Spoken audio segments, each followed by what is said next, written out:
पिछले हफ्ते आपने देखा कि राजकुमारी जगत शहजादा सलीम के पास है, लेकिन शहजादा सलीम मौजूद होकर भी वहां मौजूद नहीं, जैसे साया हो मगर रोशनी ना हो। शहजादे को हर जगह मेहरू की मौजूदगी का एहसास होता है।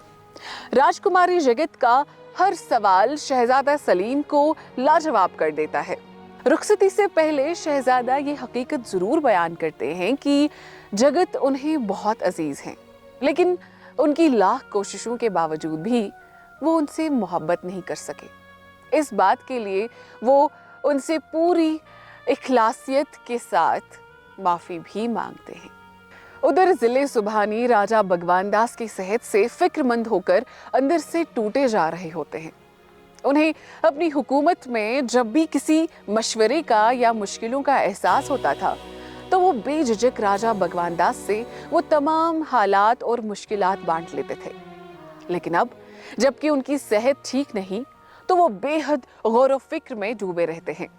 वो महारानी जोधाबाई से शाम की संगीत की महफिल में मेहरू के अंदाज और उसकी खूबसूरती की बेइंतहा तारीफ करते हैं, जो लफ्जों में बयान नहीं की जा सकती। लेकिन महारानी जोधाबाई का इस बात में अलग ही नजरिया होता है। उनका ख्याल है कि महल में मेहरू से और भी बेहतर लड़कियां जरूर होंगी, जिनको आज की शाम महफिल में हिस्सा लेने का मौका हासिल नहीं हुआ। दिलाराम दिलगीर के पास आती है और बेहद ही संजीदगी से कहती है कि उन्हें शहजादा सलीम और मेहरू की इस मोहब्बत के खेल को रोकना होगा, वरना वो खुद तो इस आग में जलेंगे ही, लेकिन अफसोस ये आग इस महल का और बहुत कुछ जलाकर राख कर देगी। उसका मानना है कि जब शहजादे के पास दो खूबसूरत और वफादार राजकुमारियां पहले से ही मौजूद हैं तो फिर वो तीसरी के पीछे क्यों भाग रहे हैं। वो दिलगीर से उनकी दोस्ती का वास्ता देकर शहजादे से इस मामले में जल्द ही बात करने को कहती है। मियां तानसेन महेश प्रसाद से बेहद खुश हैं, क्योंकि उन्होंने मेहरुन्निसा के अंदर के कलाकार को जागृत किया। इसके साथ ही साथ वो फिक्रज़दा भी हैं, क्योंकि रोजमर्रा की तरह उस शाम उन्होंने बाज बहादुर को रियाज करते नहीं सुना। उन्हें लगता है जरूर कोई अनहोनी हुई होगी, वरना जब से बाज बहादुर वहां आए हैं ऐसा पहले कभी नहीं हुआ। तो चले दोस्तों, आगे देखते हैं नूरजहां में क्या हुआ।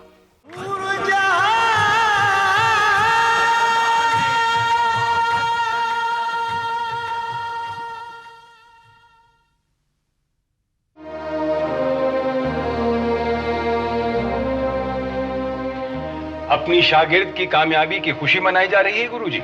मैं गुरु क्यों हमसे खिलवाड़ कर रहे हैं गुरुदेव? मैं तो उस महान सागर की एक बूंद भी नहीं हूं जिसके स्वामी आप हैं। हमें खुशी हो रही है कि आपने इस लड़की मेहरुन्निसा के अंदर का कलाकार जगाया है।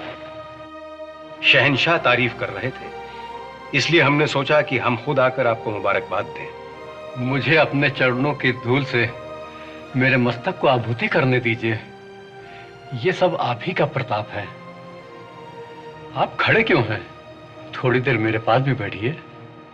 जरूर बैठते, लेकिन हमारे मन पर एक बोझ है जिसकी वजह से हम बैठ नहीं सकते। क्या मैं कोई मदद कर सकता हूं? हमें बाज बहादुर की फिक्र है। आज शाम को हमने उन्हें रियाज करते हुए नहीं सुना। जरूर कोई अनहोनी हुई है। क्या मैं जाकर देखाऊं? नहीं, हमें खुद जाकर देखना चाहिए कि बात क्या है। आप अपनी महफिल जारी रखिए।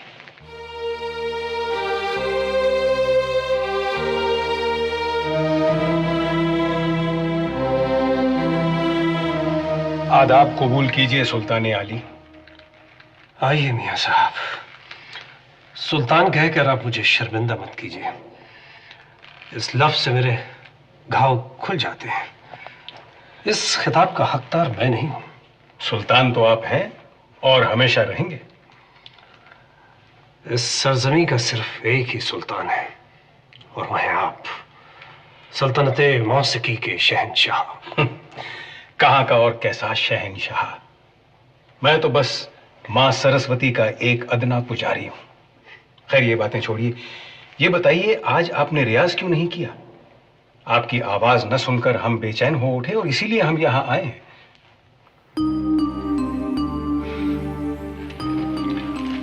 अब पिछली कई रातों से मेरे दिल की मलिका, मेरी रूप मेरे ख्वाबों में आ रही है और मुझसे बिलक बिलक कर कह रही है, बस बहुत हो गया, अब और मत गाइए।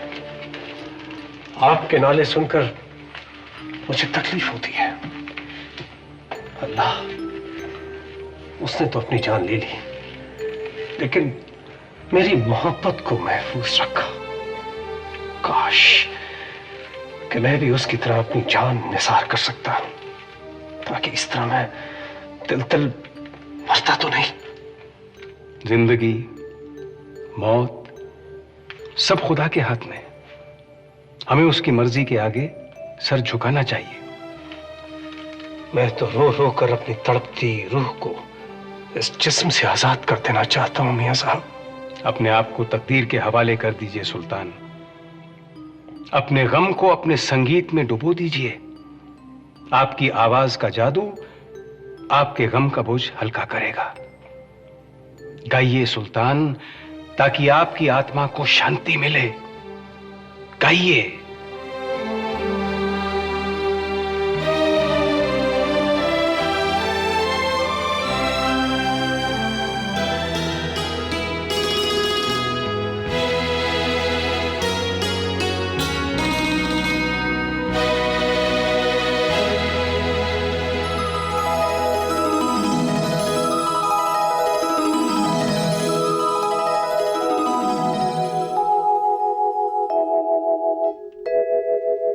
ये सुर्ख रंग का याकूत जो तुम्हारा है, ये सुर्ख रंग का याकूत जो तुम्हारा है, न जाने किस के मुकद्दर का ये सितारा है।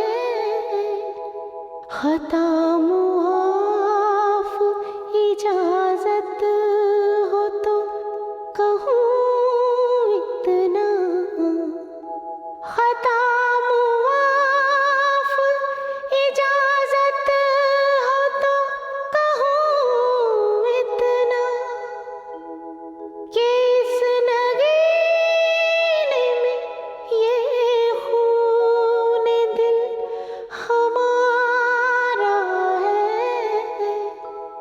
कि इस नगीने में ये खून दिल हमारा है। ये सुर्ख रंग का याकूत जो तुम्हारा है, ये सुर्ख रंग का याकूत जो तुम्हारा है।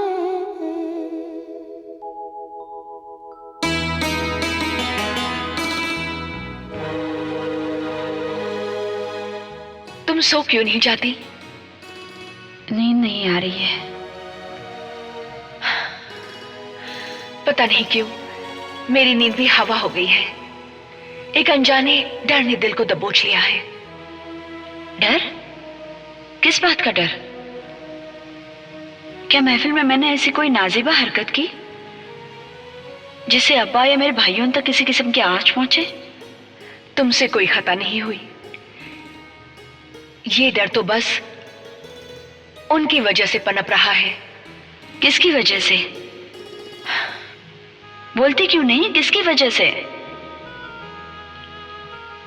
शहजादे की वजह से। एक लम्हा भी उनकी नजरें तुम्हारे चेहरे से नहीं हटी। क्या तुमने नहीं देखा? क्या तुमने महसूस भी नहीं किया? नहीं, मैं अपनी अदायगी में इतनी खो चुकी थी कि आखिर तक किसी और बात का ख्याल ही नहीं आया। तुम झूठ बोल रही हो। मैं तुम दोनों को देख रही थी और शहजादे की बीवी मानबाई को भी। सच बता, इसमें मेरा क्या कसूर था? ये मैं नहीं जानती, लेकिन मैं इस सिलसिले में मां से बात करना चाहती हूं। तुम ऐसा हरगिज नहीं करोगी। देखो मेहरू, तुम्हारा राज ज्यादा देर तक राज नहीं रहेगा। लिल्लाह तुम्हें बहुत एहतियात बरतनी होगी। अगर तुम मुझसे प्यार करती हो तो एक वादा करो, तुम कोई नाज़ेबा हरकत नहीं करोगी। वादा करो मेहरू। मैं वादा करती हूँ।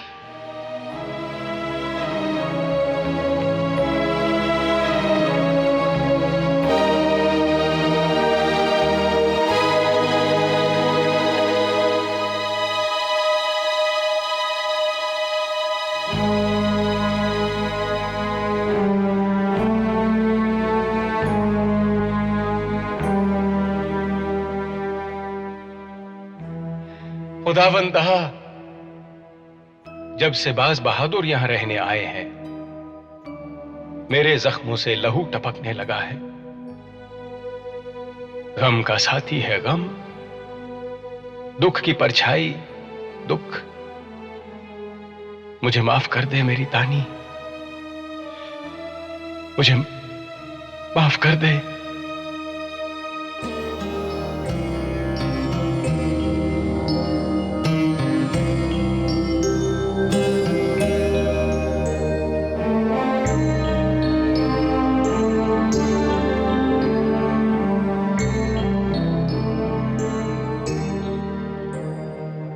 तुम्हें नहीं मालूम तुम्हारी प्रतीक्षा में एक एक क्षण कैसे बीता है।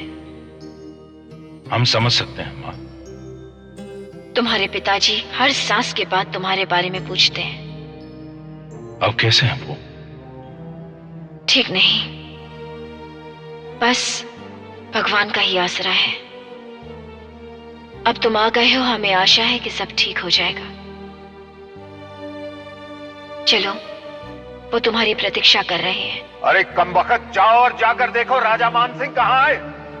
जाओ।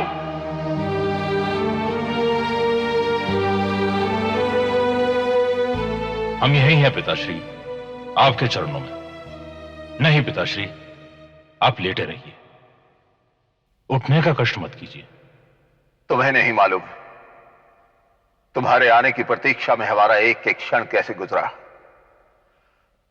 बस यही भय खाए जा रहा था कि तुम्हारे आने से पहले कहीं हमारे प्राण न निकल जाए। भगवान के लिए ऐसी अशुभ बातें मत कीजिए पिताजी। अभी तो आपको कई शताब्दियां पूरी करनी है। आप चिंता छोड़ दीजिए, मैं आ गया हूं ना। बस आप देखते जाइए कि आप पहले की तरह कैसे स्वस्थ हो जाएंगे।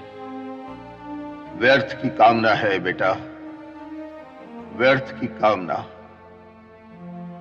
जब हम प्राण त्यागे तुम हमारे पास हो, यही काफी है हमारे लिए। और कोई लालसा नहीं है बेटा, और कोई लालसा नहीं है।